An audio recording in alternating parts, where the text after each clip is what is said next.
ہے۔ شاعر کہتے ہیں ہے قول محمد قول خدا، فرمان نہ بدلا جائے گا، بدلے گا زمانہ لاکھ مگر قرآن نہ بدلا جائے گا۔ اگر بات کرنے والا اب یہاں پر بہت تیزی کے ساتھ میں اپنی بات کروں گا انشاءاللہ، کیونکہ وقت بہت ہی کم ہے۔ قول اللہ رب العالمین کا ہے۔ اب یہاں قسم یاد فرما کے بات کی گئی، اتنے اہتمام کے ساتھ جو بات کی جا رہی ہے، ظاہر ہے آگے آنے والی بات بڑی اہمیت کی حامل ہے۔ اللہ فرماتا ہے والعصر، زمانہ محبوب کی قسم۔ آگے بات کیا ہے؟ آگے رب العالمین فرماتا ہے ان الانسان لفی خسر، بے شک انسان خسارے میں ہے، بے شک انسان خسارے میں ہے۔ اب یہاں پر سوال یہ اٹھتا ہے کیا سارے انسان خسارے میں ہیں؟ جتنے اس دنیا میں آئے کیا سبھی خسارے میں ہیں؟ کیا سبھی نقصان میں گئے؟ تو اس کا جواب ہوتا ہے نہیں، سب انسان خسارے میں نہیں گئے۔ ہاں انسان خسارے میں ہے الا الذین آمنوا، مگر وہ جو ایمان لائے وہ اس نقصان سے بچ سکتے ہیں، وہ اس خسارے سے بچ سکتے ہیں، وہ اس نقصان سے بچے ہوئے ہیں۔ اب سوال ہوتا ہے کیا صرف ایمان لانا کافی ہے؟ کیا صرف کلمہ پڑھ کے مسلمان ہونا کافی ہے؟ تو جواب آتا ہے نہیں، بلکہ وَعَمِلُوا الصَّالِحَاتِ، اور نیک کام کیے۔ صرف ایمان لانا کافی نہیں ہے بلکہ نیک کام کرنا بھی ضروری ہے۔ اگر اس خسارے سے بچنا ہے، اس نقصان سے بچنا ہے تو پہلے ایمان لانا ہے، پھر نیک کام بھی کرنا ہے۔ صرف اس سے کام چلنے والا نہیں ہے کہ صرف اس سے کام چلنے والا نہیں ہے کہ کلمہ پڑھ کے مسلمان ہو گئے یا گھر میں بچے کی ولادت ہوئی، حضرت صاحب نے یا امام صاحب نے گھر میں آ کر کے کان میں بچے کے کان میں خوشخبری دی، مبارک ہو تم مسلمان پیدا ہوئے ہو، مبارک ہو تم محمد عربی کے غلام پیدا ہوئے ہو، بس اس کے بعد ساری زندگی پوری عمر گزر جاتی ہے، پھر کلمہ بھی یاد نہیں رہتا ہے۔ تو ایسے مسلمان ہونے سے بھی کوئی فائدہ کوئی بھی کچھ ہاتھ حاصل آنے والا نہیں ہے۔ کلمہ پڑھنے سے صرف کام نہیں بننے والا بلکہ نیک اعمال بھی کرنا ضروری ہے۔ صرف زبان سے یہ کہنا کہ ہم مسلمان ہیں اور اعمال غیر مسلم والے ہوں، ہم زبان سے کہیں ہم محمد عربی کے غلام ہیں اور تہذیب و تمدن یہود و نصارہ والا ہو، زبان سے اقرار کریں، زبان سے دعویٰ ہو حضور کی غلامی کا، طور طریقے کفار و مشرکین والے ہیں، وضاقتہ یہود و نصارہ والی۔ اقبال کہتے ہیں شور ہے ہو گئے دنیا سے مسلمان نابود، ہم یہ کہتے ہیں کہ تھے بھی کہیں مسلمان موجود، وضع میں تم ہو نصارہ تو تمدن میں غنود، یہ وہ مسلمان ہے جنہیں دیکھ کے شرمائے یہود۔ حالات ہمارا قول یہ کہ ہم مسلمان ہیں، دعویٰ محمد عربی کی غلامی کا اور وضاقتہ یہود و نصارہ والی، گھر میں چال و چلن، اٹھنا بیٹھنا، چلنا پھرنا، بولنا چالنا، کھانا پینا، گفتار رفتار کردار، سارے اعمال ہمارے غیر مسلم والے ہیں۔ اقبال کہتے ہیں عشق قاتل سے مقبول سے ہمدردی بھی، یہ بتا کس سے محبت کی جزا مانگے گا، سجدہ خالق کو اور ابلیس سے یارانہ بھی، حشر میں کس سے عقیدت کا صلہ مانگے گا۔ حالات ایسے گئے مسلمانوں، ابھی وقت ہے سمجھ جاؤ، سمجھو مسئلے کی حساسیت کو۔ صرف اس سے کام نہیں چلنے والا، صرف زبان سے کہنا کہ ہم مسلمان ہیں اور ہمارے اعمال یہود و نصارہ والے، صرف اس سے کام نہیں چلنے والا۔ سمجھو مسئلے کی حساسیت کو، سمجھ جاؤ مسلمانوں سمجھو مسئلے کی حساسیت کو، اگر نہ سمجھو گے تو مٹ جاؤ گے مسلمانوں، تمہاری داستان تک نہ ہوگی داستانوں میں۔ موقع کی نزاکت کو سمجھو اور سمجھ جاؤ۔ شاعر کہتے ہیں مسلمانوں سمجھ جاؤ، سمجھ جانے کا وقت آیا، بہت سوئے ہوئے ہو اب ہوش آنے کا وقت آیا، جلا ڈالی تھی تم نے کشتیاں اندلس کے ساحل پر، مسلمانوں وہی تاریخ دہرانے کا وقت آیا، جہاں سے 313 چلے تھے تم مسلمانوں، انہی ماضی کی راہوں پہ پلٹ جانے کا وقت آیا۔ تپش سورج سے لو اور آسمان سے بجلیاں چھینو، کفر کے آشیاں پر بجلی برسانے کا وقت آیا، کفر کے آشیاں پر آگ برسانے کا وقت آیا۔ بھڑک اٹھے ہیں پھر سے آتش نمرود کے شعلے کہ ان کو پھر سے جذبہ ابراہیم دکھلانے کا وقت آیا۔ اٹھو صلاح الدین ایوبی کے فرزندوں کہ اس غازی کے افسانے کو دہرانے کا وقت آیا۔ اگر نبی کی آبرو باقی ہے تو تم بھی باقی ہو، وگرنہ اس غلامی میں الجھ جانے کا وقت آیا۔ سنو یہ روضہ اطہر سے کیا آواز آتی ہے، مسلمانوں میری حرمت پہ کٹ جانے کا وقت آیا۔ نعرہ تکبیر، نعرہ رسالت، حضرت علامہ مفتی امان الحق دہلوی صاحب قبلہ، شاعر اہل سنت سعید اختر جوکھن پوری صاحب قبلہ، علماء اہل سنت، نعرہ تکبیر۔ بہت جلد میں اپنے موضوع کو انشاءاللہ سمیٹوں گا، بہت جلد میں اپنی بات کو انشاءاللہ مختصر انداز میں گفتگو کروں گا۔ حضرت صاحب قبلہ تشریف لے آئے، میرے لیے اعزاز ہے کہ بڑے بڑے علماء اکرام سب ممبر پر مجھ سے سب عمر میں زیادہ تشریف فرما ہے، ان کے سامنے بولنا یہ میرے لیے اعزاز ہے۔ میں اپنے موضوع کی طرف، مسلمانوں صرف اس سے کام نہیں چلنے والا کہ کلمہ پڑھ کے مسلمان ہو گئے اور پھر ساری زندگی یوں ہی پھرتے رہے، ساری زندگی بہرا روی میں گزاری، ساری زندگی یہاں وہاں گھومنے میں گزاری۔ آج دوسری قوموں کو دیکھو تعلیم و تربیت کے اعتبار سے کتنی طریقے پر ہیں، اور اگر ہم اپنے معاشرے پر نظر ڈالیں، اپنے نوجوانوں کو دیکھیں، اپنے معاشرے کے نونہالوں کو دیکھیں تو کوئی ترقی نہیں، کوئی تعلیم و تربیت نہیں، بالکل دین سے دوری۔ بس انہیں بتا دیا گیا کہ تم مسلمان ہو، باقی محمد عربی کا دین ان کو نہیں سکھایا گیا، انہیں نہیں بتایا گیا کہ حضور کی تعلیم و تربیت کیا ہے۔ پھر نتیجہ کیا نکلا کہ ہمارے اسلام کے مقدس شہزادوں کی ساری زندگی یوں ہی برباد ہو رہی ہے، کبھی چوکوں پر چوراہوں پر ان کی زندگی گزر رہی ہے، کبھی کچرے کے ڈھیر یا پھر نالیوں کے کنارے بیٹھے ہوئے اس موبائل کی 4 انچ کی اسکرین پر ساری راتیں برباد کر رہے ہیں۔ یہ حال ہمارے اسلام کے مقدس شہزادوں کا ہے، اور اسی طریقے سے ہمارے اسلام کی مقدس شہزادیاں جب انہیں دین سے دور رکھا گیا، جب انہیں دین نہ سکھایا گیا، جب انہیں حضرت سیدہ طیبہ طاہرہ عابدہ زاہدہ فاطمہ زہرا رضی اللہ تعالیٰ عنہ کے پردے کے بارے میں نہ بتایا گیا،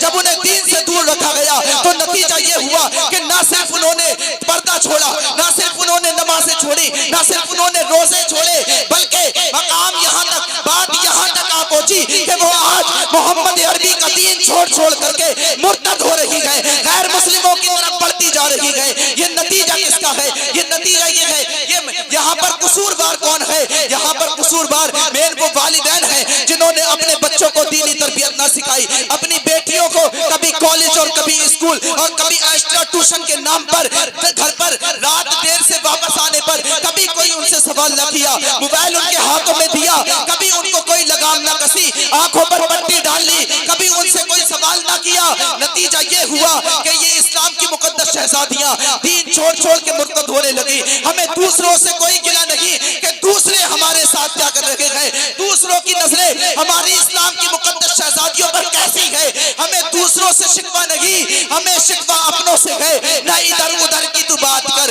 یہ بتا کہ قافلہ کیوں لٹا، مجھے رہزنوں سے غرض نہیں، تیری رہبری کا سوال ہے۔ معاملہ یہاں پر صرف اسلام کی مقدس شہزادیاں نہیں، بلکہ دوسری طرف اسلام کے مقدس شہزادوں کو بھی دیکھو، حالات ایسے ہوئے گئے، ساری زندگی ساری راتیں ان کی چوکوں اور چوراہوں پر گزر رہی گئے۔ میرے اسلام کے مقدس شہزادوں، تم اس لیے نہیں پیدا ہوئے ہو، یہ کتوں کا کام ہوتا ہے کچروں کے ڈھیر اور نالیوں کے کنارے پر اپنی زندگی گزارنا۔ تمہاری زندگی ان کتوں کی طرح گزارنے کے لیے نہیں ہوئی ہے، بلکہ تم امت مسلمہ کے شیر ہو، تم محمد عربی کے شیر ہو۔ تمہارا ذکر قرآن میں خیر امت ہے، تمہیں تمام امتوں سے بہتر کہا گیا ہے، تمہارا ذکر قرآن میں بہتر امت کے لیے آیا ہے۔ تم وہ نوجوان ہو، تمہارا کام یہ نہیں کہ کتوں کی طرح اپنی زندگی گزارو، بلکہ تم محمد عربی کے شیر ہو۔ تمہارا کام یہ ہے کہ ایک جگہ بیٹھ کر پورے علاقے پر حکمرانی کرنا۔ میرے ملت کے نوجوانوں، میرا صرف آپ کو اتنا پیغام ہے، اٹھ شیر مجاہد ہوش میں آ، تعمیر خلافت پیدا کر، جو فرقے ہوتا ہے اب ایک جماعت پیدا کر تو بھی ترقی دنیا میں، اسباب تجارت پیدا کر، قارون کی دولت ٹھکرا دے، عثمان کی دولت پیدا کر، اسلام کا دم تو بھرتا ہے، کفار سے پھر کیوں ڈرتا ہے؟ یا تو اسلام کا نام نہ لے یا شوق شہادت پیدا کر۔ یہ سمجھ جاؤ مسلمانوں، یہ ہماری ملت کے نوجوان، ہماری امت کے نوجوان، محمد عربی کی امت کے نوجوان ایسے نہیں ہیں ساری راتیں برباد کرنا، بلکہ محمد عربی صلی اللہ علیہ وسلم کی امت کے نوجوانوں کا مقام یہ ہے کہ جب تلوار کے دستے کو سنبھالنے کی ضرورت پڑی تو اس امت میں کبھی نور الدین، کبھی صلاح الدین، کبھی شہاب الدین، کبھی شمس الدین جیسے جری بہادر سلطان نے سر اٹھایا، اور کبھی قرآن کو سنبھالنے کی اگر بات آئی تو پھر معین الدین، علاء الدین، پھر بدی الدین، فرید الدین جیسے اللہ کے ولیوں نے اس امت میں سر اٹھایا اور اس امت کو ایک عظیم رخ دیا۔ ایک چھوٹی سی مختصر سی مثال، بس آخری بات میری ہے، مختصر سی مثال، امت کے نوجوانوں کا یہ نہیں ہے شان، بلکہ امت کے نوجوان آج دیکھو